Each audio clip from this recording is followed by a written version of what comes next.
સુરેન્દ્રનગર જિલ્લાના સરા ધાંગધ્રા માર્ગ પર વધુ એક માર્ગ અકસ્માત સર્જાયો છે. મળતી માહિતી મુજબ એક બાઇક પર જઈ રહેલા 3 યુવાનોને અજાણ્યા વાહન સાથે ટક્કર થતા ગંભીર ઈજાઓ પહોંચી હતી.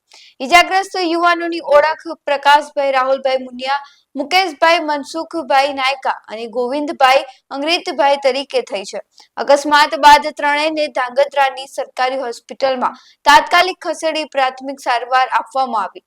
બાદમાં વધુ સારવાર માટે સુરેન્દ્રનગર રિફર કરવાની તજવીજ હાથ ધરાઈ હતી. હાલમાં અકસ્માત કયા વાહન સાથે થયો તે અંગે સ્પષ્ટતા થઈ નથી. અકસ્માત સ્થળ નજીકના વાડી વિસ્તારના મજૂરોનું કહેવું છે કે એક અજાણ્યા વાહને બાઇકને જોરદાર ટક્કર મારી હતી. પોલીસે આ ઘટના અંગે તપાસ શરૂ કરી છે અને ઈજાગ્રસ્તોના નિવેદન બાદ આગળની કાર્યવાહી હાથ ધરાશે.